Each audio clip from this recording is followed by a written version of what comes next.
Hoje eu quero falar um pouco sobre o samba de uma nota só. Alguém me escreveu: você sempre bate na religião. Você fala mal de religião. Que religião não salva? Que religião é isto? É aquilo? Você diz que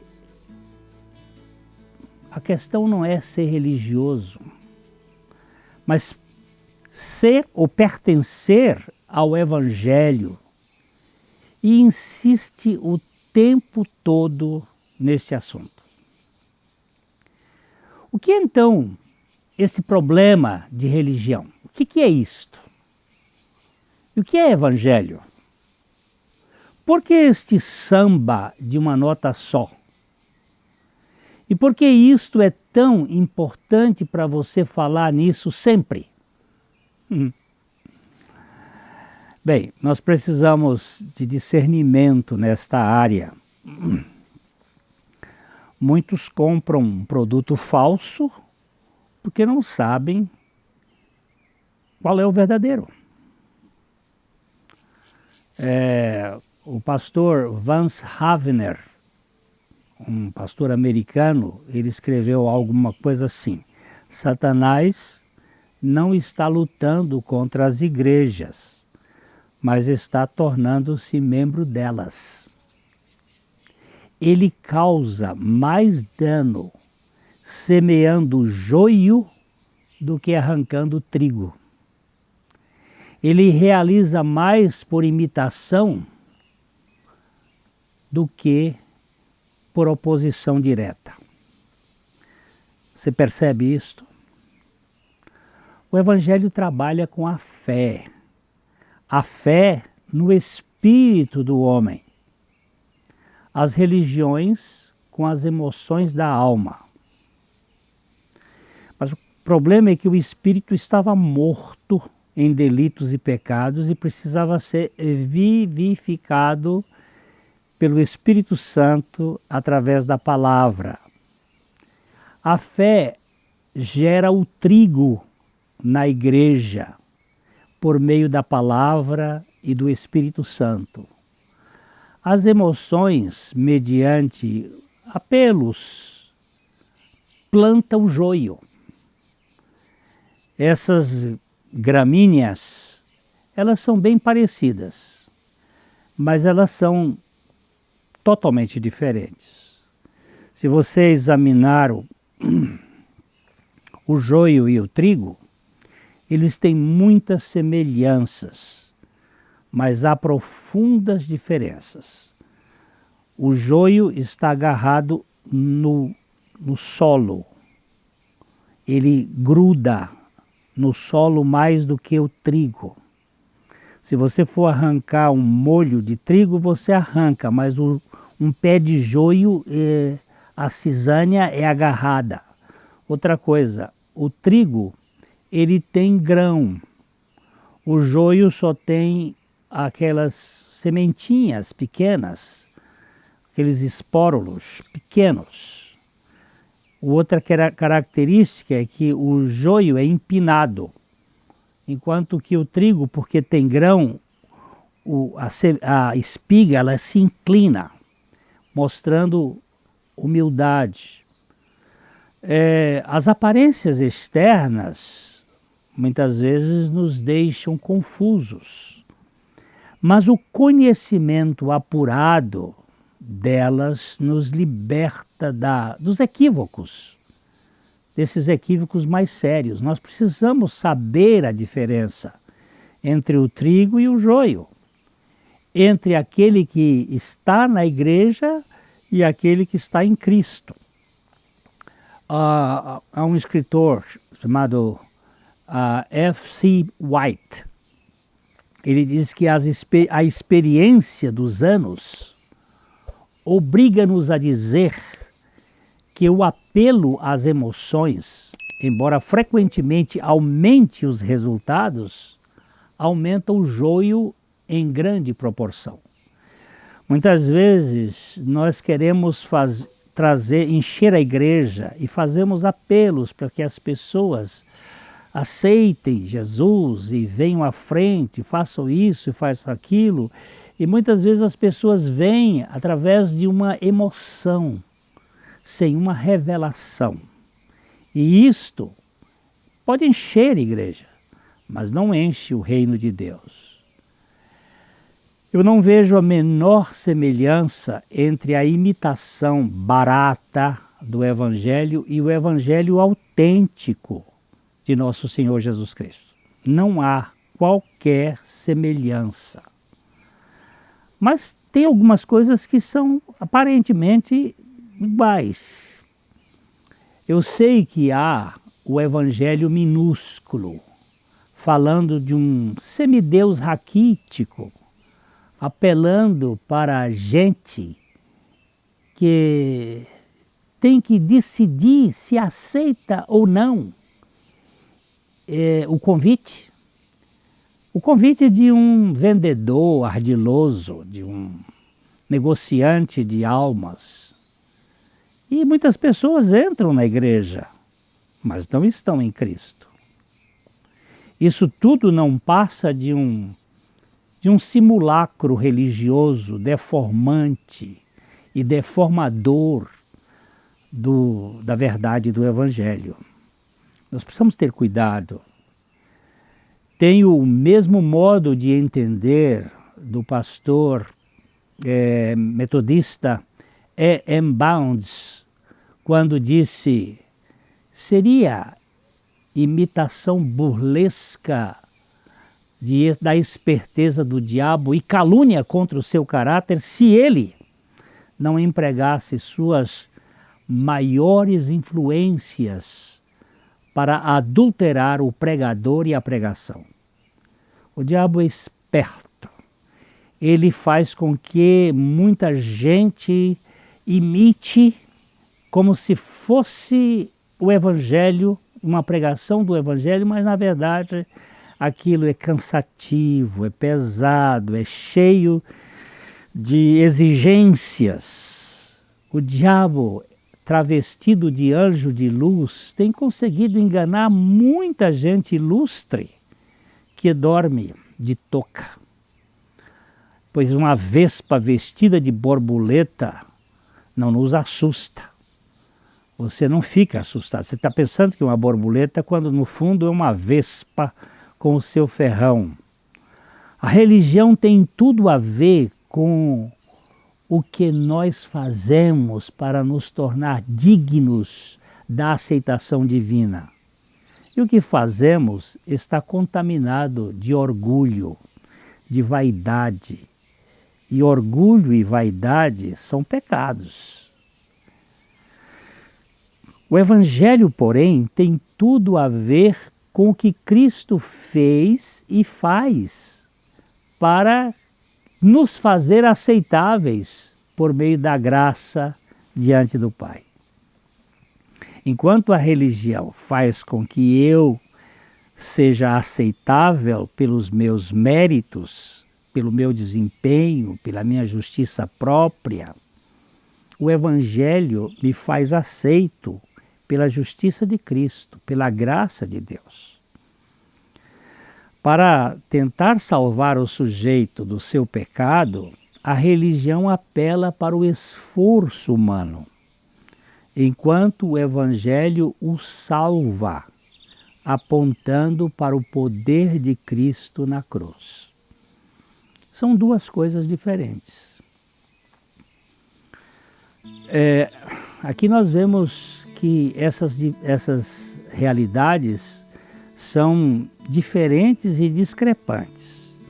E se você e eu não estivermos esclarecidos sobre esse assunto, nós vamos nos perder eternamente, pensando que estamos no Evangelho, na graça de Deus, quando nós estamos na religião de Caim, do esforço e do suor, sem nenhuma libertação no nosso íntimo.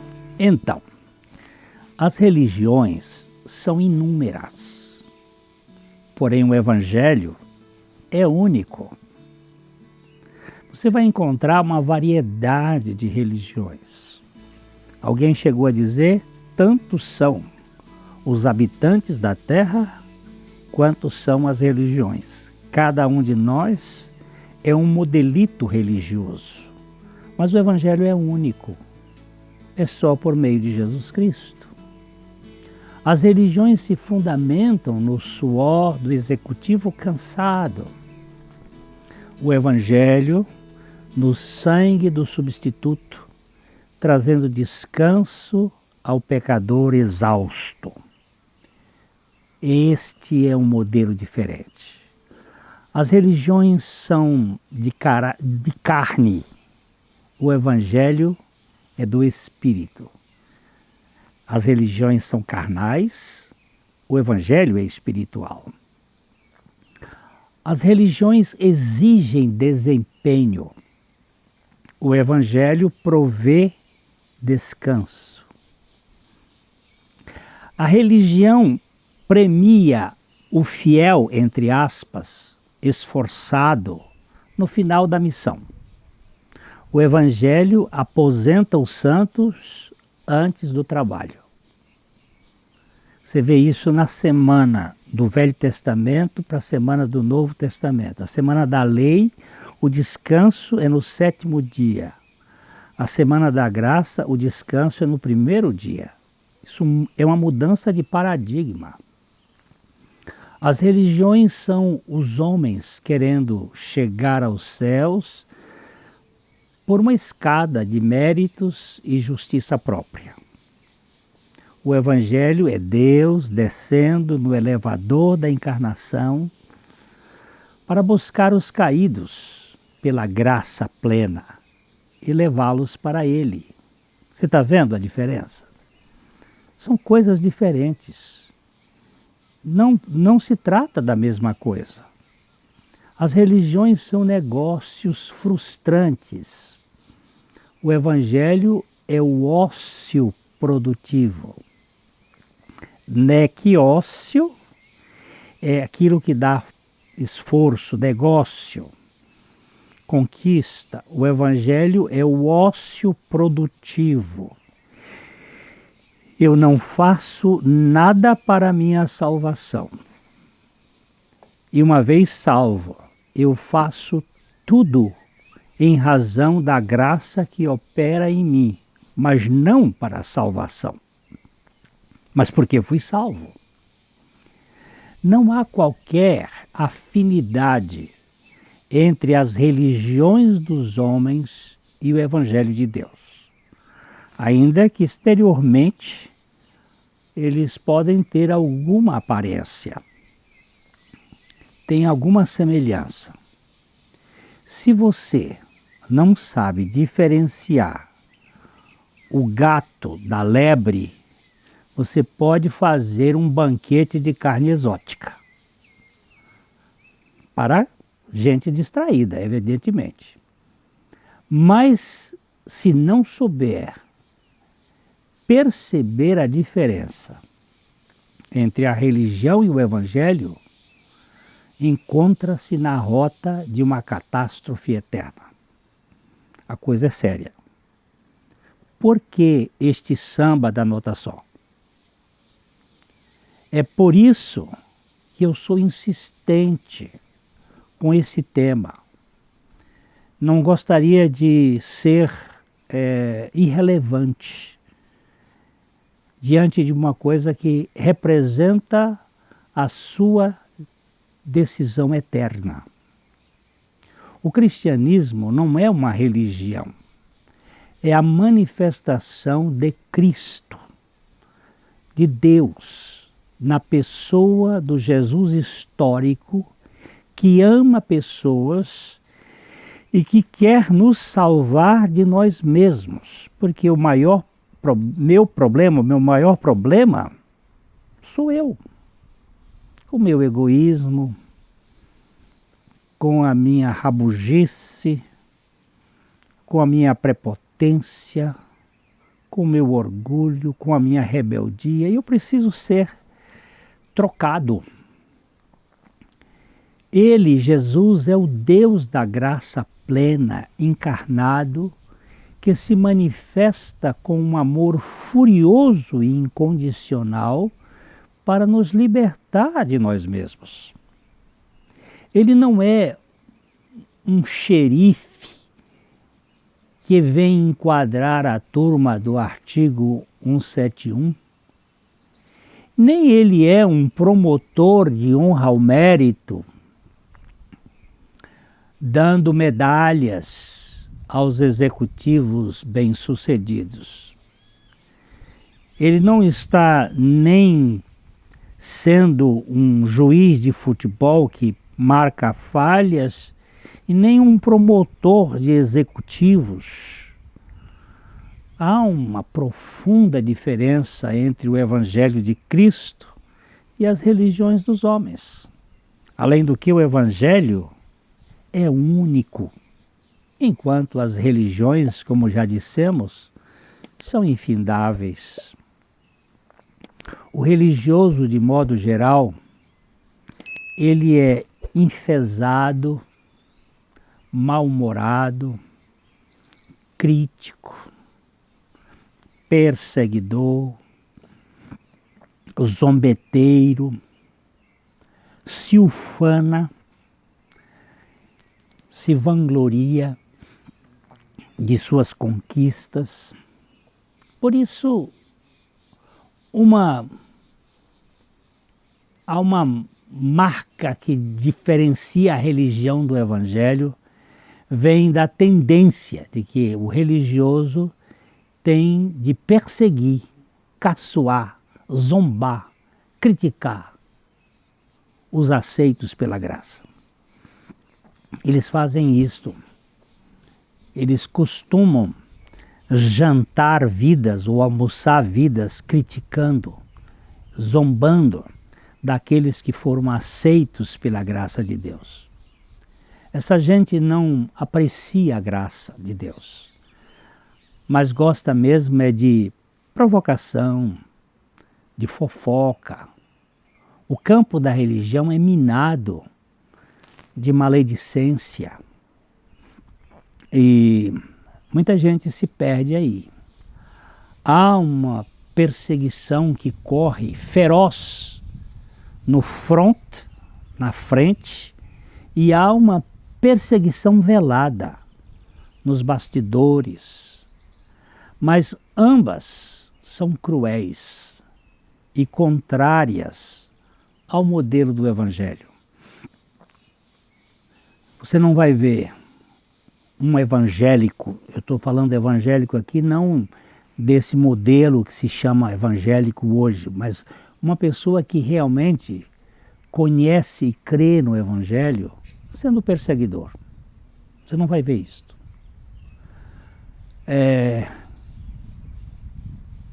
Qualquer tipo de flagelo, de açoites, de ultrajes, vem patrocinado por um espírito do anticristo. Não é o espírito de Cristo. No reino de Deus, não há lugar para provocações, não há lugar para você ser instrumento de martirizar os outros. Os cristãos são martirizados, mas eles não martirizam por motivo nenhum. O Evangelho nada tem a ver com a religião. São duas realidades diferentes e opostas em suas origens e em seus objetos. A religião é uma iniciativa humana em busca de uma aceitação diante de Deus pelos esforços, pela meritocracia. Se você está fazendo assim, você não passa de um religioso que pode ser de qualquer placa, mas não tem aquela graça do Evangelho. O Evangelho é uma operação divina, de aceitação do indigno pelos méritos de Cristo. Em Romanos, no capítulo 1, versículo 16 e 17, o apóstolo Paulo diz o seguinte: pois não me envergonho do Evangelho, porque é o poder de Deus para a salvação de todo aquele que crê, primeiro do judeu e também do grego, visto que a justiça de Deus se revela no Evangelho de fé em fé, como está escrito: o justo viverá pela fé. Onde você se encaixa? Na religião da carne, do esforço, ou no Evangelho da graça? Você é um religioso ou você é um filho do Deus Altíssimo? Esta pergunta eu fiz a mim. E hoje eu creio piamente que eu recebi Jesus e que Jesus é o meu Senhor e Salvador, que eu não tenho nada em mim mesmo para se tornar como matéria de redenção. Cristo fez tudo e eu creio no tudo de Cristo. Eu falo de coração para você, que o Senhor lhe dê a revelação. Nós vamos continuar neste samba da nota só, para que mais pessoas ganhem a experiência de uma verdadeira regeneração em Cristo Jesus. Até o nosso próximo programa de Coração para Coração.